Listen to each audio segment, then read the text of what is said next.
का जो व्लॉग है वो बाबा बैद्यनाथ धाम का व्लॉग होगा, जिसमें मैं आपके साथ पूरी जर्नी, कॉस्ट, अकोमोडेशन सब शेयर करूँगी।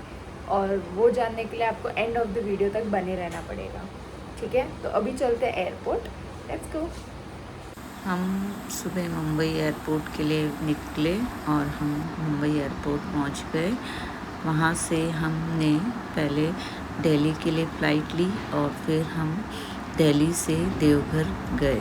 तो दिल्ली में हमारा लेओवर था, तो हमने सुबह नाश्ता किया और नाश्ते में हमने मंगाया छोले भटूरे और चाय भी बहुत टेस्टी थी और पेस्ट्रीज़।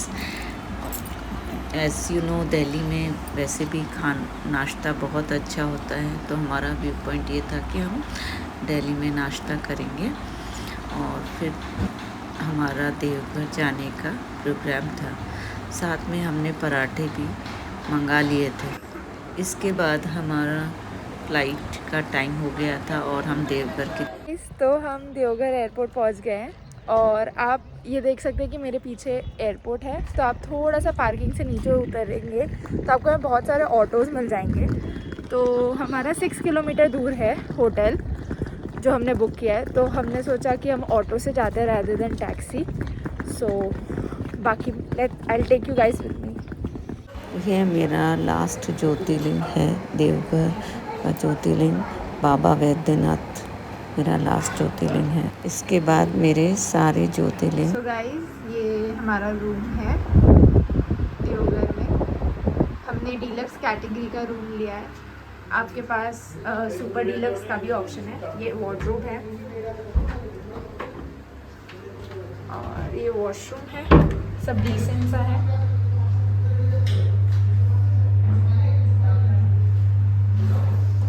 ये हमारा रूम है। अब हम जाएंगे दर्शन करने।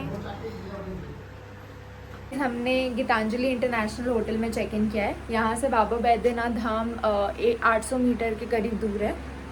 टुक टुक ले सकते हो, वो 10 रुपीज़ के अराउंड चार्ज करेगी और आप जस्ट बैद्यनाथ धाम के पास है। तो हमने सोचा एक बार दर्शन अभी कर लेते हैं और एक बार अर्ली मॉर्निंग चले जाएंगे। तो अभी हम जाते हैं बाबा बैद्यनाथ धाम और आप भी चलिए हमारे साथ।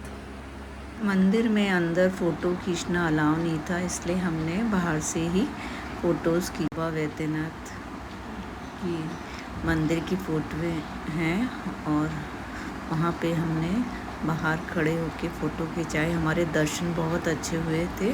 मंदिर में बिल्कुल भी भीड़ नहीं थी और भगवान के तो जनरली वो ये बोलते हैं कि अगर आप खाली पेट हो, आपने कुछ नहीं खाया है, तो ये आप मूर्ति को टच करो, वरना आप अवॉइड करो। तो क्योंकि हम लंच करके गए थे तो इसलिए हम लोगों ने ज़्यादा टच वगैरह नहीं किया, पानी भी नहीं चढ़ा है। तो कल मॉर्निंग में हम 5-6 बजे के करीब जाएंगे। अगर आप वीआईपी दर्शन भी करना चाहते हैं, वैसे तो हमें ज़रूरत नहीं पड़ी क्योंकि बिल्कुल भीड़ नहीं थी, बट अगर आप भीड़ वाले टाइम में आ रहे हैं तो वीआईपी दर्शन भी 250 रुपये पर पर्सन होता है, आप वो भी यूज़ कर सकते हैं।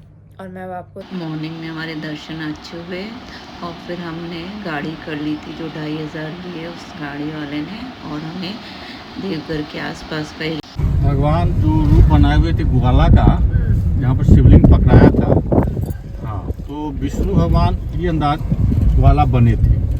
क्योंकि विष्णुपद पूरे बिहार झारखंड में मात्र 2 ही जगह है। बिहार में गया है जहाँ के हम लोग पिंडदान करते हैं, और एक यहाँ पर है हरला देवी।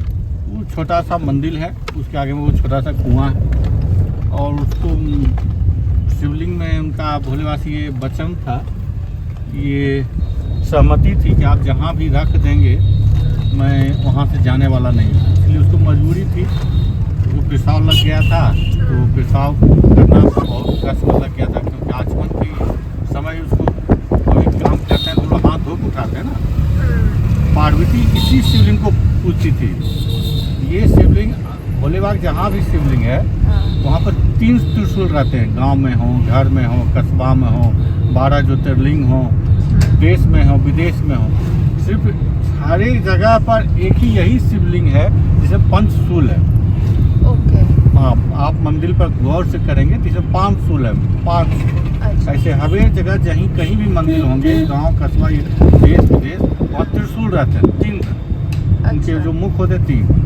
त्रिशूल होने के कारण है कि माँ का हृदय भी है और भोले बाबा सोएंगे। हृदय मैंने पीठ, पूरे हिंदुस्तान में 51-52 पीठ है। जैसे वैष्णव देवी हुआ, मैहर हुआ, कामाख्या हुआ, ज्वाला देवी हुए, कलकत्ता कालीबाड़ी हुए, इधर बंगाल के तारापीठ हुए, ये सब पीठ, उस पीठ के अंतर्गत एक ये भी पीठ आते हैं।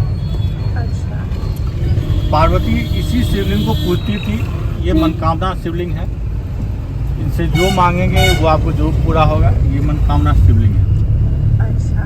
तो पार्वती 12 शिवलिंग इसी शिवलिंग को पूजती थी, इसीलिए उसी समय पार्वती को बहुत दुख लगा। मैं जिस शिवलिंग को पूजता था उसी शिवलिंग को रावण उठाकर बंगाल ये श्रीलंका ले जा रहा है। हाँ। इसी से पार्वती ने उसको थोड़ा सा कुछ ढंग का वचन बोल दिया था कि तुम्हारा ये मन कभी पूरा नहीं होगा। और खास कर उसने हाथ धोने के लिए बोला। अच्छा। बढ़िया कोई काम कीजिएगा तो हाथ धो दीजिएगा ना, फिर हाथ उसी समय उसके उधर में पेट में आचमन हाथ धोने में होता है कि थोड़ा हाथ धो लेते हैं, फ्रेश होता है। गंगा का एक बूंद चला गया था पेट में, तो उसको बस वही छल उसके साथ हुआ, वही पेशाब लगने लगा, फिर खोजने लगा। ये सब एरिया टोटल जंगल झाड़ दिया। तो ये ग्वाला का रूप बना के खड़े थे, गाय चरा रहे थे, पुष्पा विमान से जा रहा था, देखा तो उसको लगा चलो इस आदमी को मैं शिवलिंग पकड़ा देता हूँ, बाथरूम कर लेता हूँ, फिर हाथ धो के फिर शिवलिंग लेके मैं श्रीलंका चला जाऊँगा। लेकिन भोले बाबा वहाँ वचन ले लिए थे कि तुम भैया आप जहाँ शिवलिंग रख दोगे मैं वहाँ से जाने वाला नहीं हूँ। शिवलिंग पकड़ाया, विष्णु जी वहीं थे, तो भी आप उसी जगह से बाद में, जैसे हम लोग भी जेंट्स लोग अगर पेशाब करता है ना, तो उसके पेशाब के फोर्स से थोड़ा सा जहाँ मिट्टी उट्टी रहता है या बालू रहता है तो हल्का सा गड्ढा बन जाता है। रावण कई दिनों तक यहाँ पेशाब करते रहे। एक तो वो छोटा सा नदी टाइप का गड्ढा उसका पेशाब के फोर्स से, उसकी फोर्स से नदी टाइप का या गड्ढा टाइप का या जो भी कहें बन गया था। बाद यह वो शिवलिंग है जहाँ पे विष्णु भगवान को रावण ने अपने हाथ में दिया था। ये वो प्लेस है जहाँ रावण वॉशरूम के लिए गए थे। तो मान लिया आपके पास कोई ईंटा बजा देता है या कोई पटाखा फूट जाता है, तो आप डरते हैं ना। हाँ। तो हड़बड़ाते हैं। वहाँ वो हनुमान जी पहाड़ फाड़ के निकले थे, उसका तपस्या तो भंग हुआ। लेकिन उसकी जिस गुफा में उसने पूजा किया था, एक वही गुफा है जो कि ब्लैंक है, खाली तपोवन। बाद बाकी जितने भी गुफाएं हैं सब यहाँ जितने भी ऋषि मुनि हुए, जैसे अभी इसके आगे आपको ऋषिया पीठ है।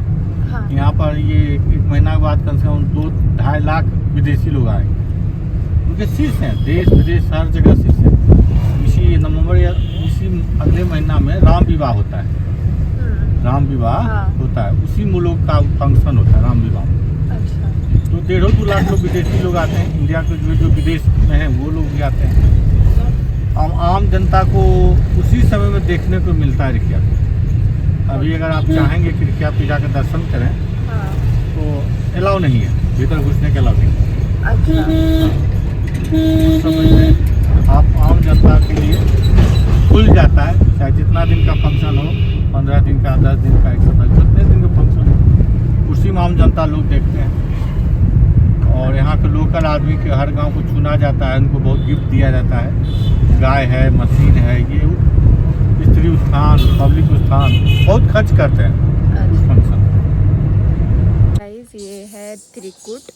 यहाँ पे 3 पर्वत है, उसमें से एक में मतलब गणेश जी, महादेव जी और ऐसे करके उनके इम्प्रेशन दिखते हैं। ये सब ब्रह्मा, विष्णु और महेश, और गणेश जी भी दिखते हैं एक पहाड़ पे। और ये उसका सबसे हाईएस्ट पॉइंट है जहाँ हम आए हैं। इसके ऊपर जो है ये लास्ट हनुमान जी का टेम्पल है और ऊपर आश्रम है। और यहाँ बहुत सारे बंदर हैं, तो आपको अपना फ़ोन और बिलोंगिंग्स का ध्यान रखना पड़ेगा। ये पहाड़ के स्टार्टिंग में ही माँ दुर्गा का मंदिर है, गणेश का मंदिर है, और यहाँ पे गुफा सी भी है। और यहाँ पे एक पानी बहता है झरना, उसको कहते हैं कि वो बड़ा औषधीय झरना है। इसमें कुछ जड़ी बूटियाँ वगैरह पास होती हैं, उससे वो बहता है। फिर हम और ऊपर गए तो हमें त्रिकुट आश्रम देखा और हमने दर्शन। हम फिर तपोवन की तरफ आए। ये एक गुफा है जो हनुमान जी ने रावण के तपस्या को भंग करने के लिए यहाँ पे पत्थर पहाड़ पे उसको ब्रेक करके बनाया किया है। और ये इसके अंदर जाने के लिए, गुफा के अंदर जाने के लिए बहुत ही मेहनत की चीज़ है। बहुत अंदर छोटी सी गुफा है, उसको क्रॉस करके आपको जाना होता है और फिर लास्ट में जाके आपको हनुमान जी का वो पहाड़ जिसको उन्होंने ब्रेक किया, पत्थर उसको जिसको ब्रेक किया, और वहाँ पे उसी की पूजा होती है और हमारे दर्शन बहुत अच्छे हुए। ये नौलखा मंदिर है जो 9 लाख में बना हुआ है। इसके अंदर कृष्ण और राधा की मूर्ति है और बहुत सुंदर मूर्ति है। इसकी हाइट 146 फीट है। और यह नौलखा मंदिर का निर्माण रानी चारुशिला ने बनवाया था, जो कलकत्ता की निवासी थी और उनके हस्बैंड की और बच्चे की डेथ हो गई थी। उसके बाद उन्होंने झारखंड में आके देवघर। हाय गाइस, सो हमने डिनर में मंगाई है दाल फ्राई, आलू भाजा क्योंकि मुझे ट्राई करना था, और मैं नान मंगाई है, चीज़ नान। मैं ट्राई करके आपको बताऊंगी कैसा है। गाइस, खाना तो मुझे अच्छा लगा, पर मुझे काठी रोल बहुत ज़्यादा ओके लगा। मुझे ऐसा लगता है कि अगर आप नॉनवेज खाते हैं तो आपके लिए काठी रोल ज़्यादा बेटर रहेगा, क्योंकि उसमें एग की भी एक लेयर डलती है। वेज वाला बस ओके फॉर मी। हो सकता है ऑथेंटिक नहीं है, मैं यहाँ झारखंड में खा रही हूँ, बट बाकी सब मुझे बहुत अच्छा लगा एक्सेप्ट द काठी रोल। ओके। ये हमने दिल्ली से कुछ स्नैक्स वगैरह ख़रीदे थे। Please like, share, subscribe my channel more and more Deoghar यात्रा।